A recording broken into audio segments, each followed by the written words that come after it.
congratulations to UCF. Another hard-fought matchup between two really good football teams. They made more plays there in the second half.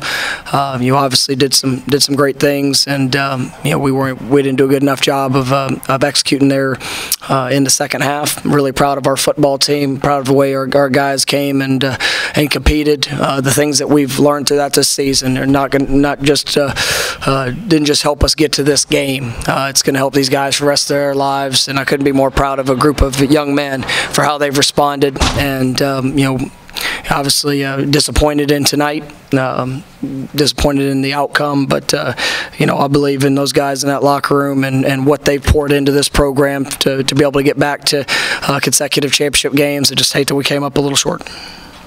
Take questions at the time. Please raise your hand. We'll get a microphone to you.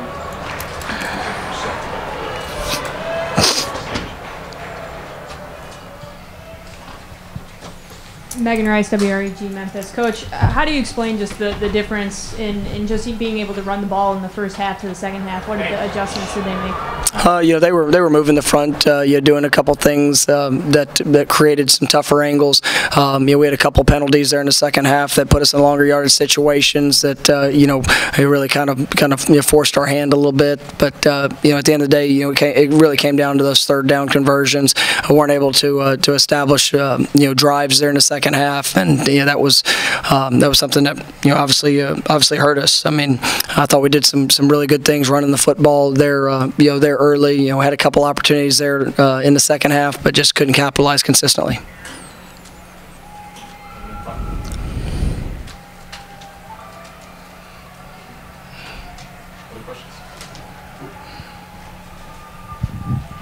For Patrick or Dell, what did you see the difference in terms of the second half openings and holes in the first half? What was the difference there? The second half, they just made adjustments, and they were trying to play our plays. Like when we went up to the line to copy, they kind of figured out what we were doing, and they were just running to the ball. Just the same thing, just halftime, like Daryl just said, they made adjustments, and they just capitalized on like our missed opportunities and like penalties. Like when you playing a good team like UCF, like every play and every down going to count.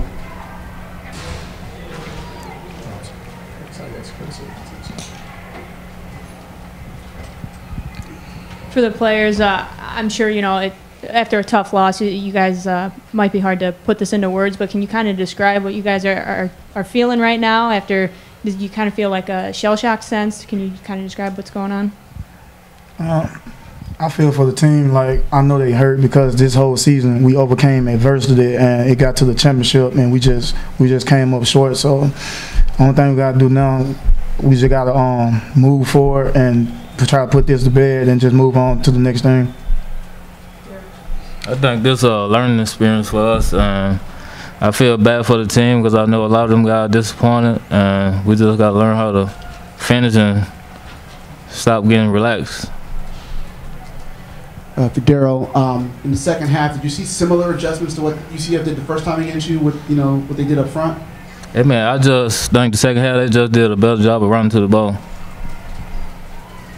This is for Curtis and Mike. Offensively, they really got going in that second half. Was it more what they did, what you did? How would you describe what happened there defensively in the second half? I think it's a little combination of both, to be honest with you. I mean, they hit some big plays. We weren't able to get to the quarterback and impact him as much as we'd wanted to. And then, at the end of the day, we had some misexecution on our run fits there in the back end, but they did a nice job. I mean, they're a well-coached football team. For us, we knew there was going to be some challenges, but at the end of the day, they converted on third downs. Were able to extend drives. I think we ended up playing close to 90 snaps, which is a challenge. With really kind of tested our depth there, and kind of hurt us late. Were you frustrated by some? I don't know if you saw the chop block that was called, that wasn't called, or the defensive holding that wasn't. Both of those were picked up. Yeah, I mean, yes, I was frustrated. I mean.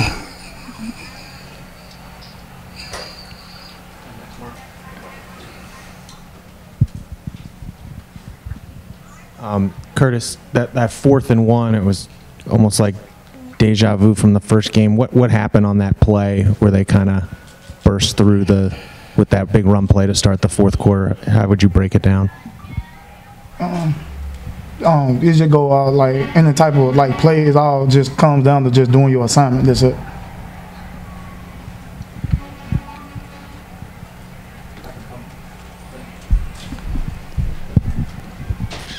For either of you guys up front, obviously this one hurts, but just how much does it hurt even more knowing that the first game you just had to watch the same thing happen in the second half, just let it slip away? Does it hurt even more just being in the championship game? I feel like it do. It's like I just said, like just a few seconds ago. They just made adjustments at halftime, and they just capitalized like on all the penalties. And like I said, going against a great team, you can't like them simple mistakes. You can't do it.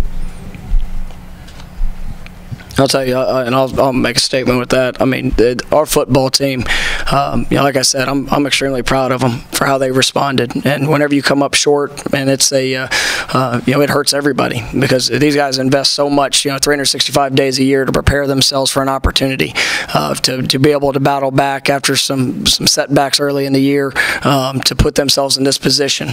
Man, I'm extremely proud of them for what they did, and that's what makes them the competitors they are, because they put all into it, and it's definitely something that we're going to learn from this. We have 8 seniors that are going to get an opportunity to go play a bowl game that I promise you we're going to prepare to the best of our ability to go out there and be successful to finish this season with our 9th victory and an opportunity to represent this conference, our city, and do it at a high level. But for the majority of our football team that's going to return, man, we've got to learn from the experiences, and we've responded through the year. We finished throughout the year. We just didn't do a good enough job of it tonight.